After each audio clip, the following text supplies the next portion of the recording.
வாழ்க வளமுடன். இயற்கையின் நியதி சேனல் பார்க்கும் அன்பு உள்ளங்களுக்கு எனது வணக்கம். நம்ம போன முறை என்ன பார்த்தோம்? 3 மாத குழந்தை. இப்போ அது என்ன, அந்த குழந்தைய காலையில் 7-8க்குள்ளே சூரிய வெளிச்சத்தில் 5 நிமிஷம் அந்த சக்தி குழந்தைக்கு வரணும். அதை 5 நிமிஷம் வச்சு எத்தாந்து இது ஒன்று. முதல்ல நீங்கள் குழந்தைக்கு வந்து சிலர் 3 மாதம் சாப்பாடு ஊட்டுவாங்க, சிலர் 5 மாதத்தில் ஊட்டுவாங்க. ஆனால் எந்த மாதத்தில் ஊட்டினாலும் ஸ்டார்டிங்கில் என்ன பண்ணுங்கன்னா, இது இருக்குல்ல, உளுந்து வடை. சில வசதி இருக்கா, வசதி இல்லாத இருக்கும்.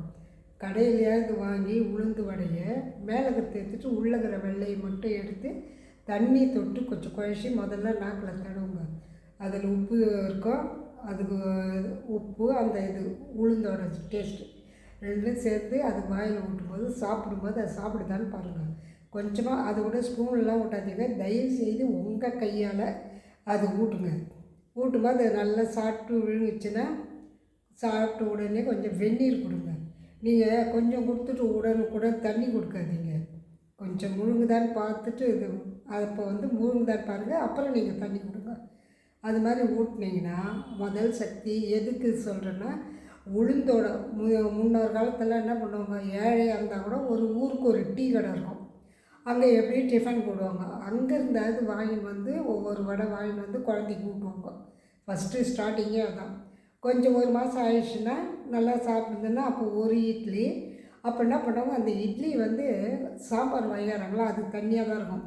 அந்த தண்ணியில் மேலோடு எடுத்து இந்த இட்லியை குழச்சி அப்போ கையில் தான் ஊட்டுவாங்க. அப்போ அது நைஸாக அது இறங்கும், ஜீரணத்துக்கு ஆகும். அப்புறம் கொஞ்ச நாள் 2த்தையும் சேர்த்து கலந்து ஊட்டுவாங்க காலையில்.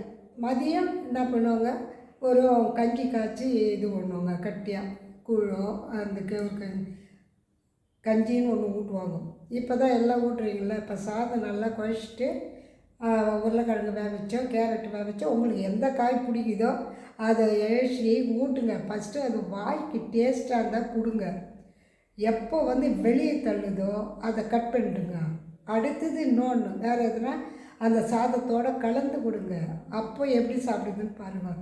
அப்போ அந்த குழந்தைக்கு அந்த டேஸ்ட்டு உங்களுக்கு பிடிக்குதுன்னு உங்களுக்கு தெரியும். சாப்பிட்டு வந்து இப்போ தூங்க வைக்க, இப்போ சாப்பிட்ட உடனே எடுத்துக்க உட்கார வைக்கிறீங்களா, கட்டில் போட்டுறீங்க எல்லாம்.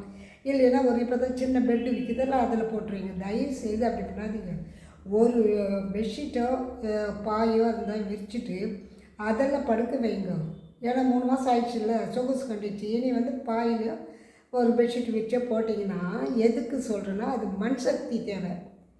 அது மண் சக்தி இருந்தால் தான். எதுக்குன்னா, அந்த குழந்தை கீழே படுக்க சொல்லுவாங்கள்ல, தரையில் நாக்கு தொட்டு இது பண்ணு, முதல்ல தூக்குன்னுவாங்க. அதுக்கு மண் சக்தி தேவைப்பட்டது. இப்போ வந்து அதை பற்றிலாம் யாரும் பார்க்கல, கண்டுக்க மாட்டேன்றாங்க. இப்போ வந்து நீங்கள் என்ன செய்யுங்கன்னா, பாய் வச்சுட்டு இது மாதிரி ஊட்டி பாயில் படுக்க வச்சு எதுனா நல்லா தவழறதுக்கு, கை கால் உதைக்கிறதுக்கெல்லாம் அந்த ஃப்ரீயாக இருக்கும்.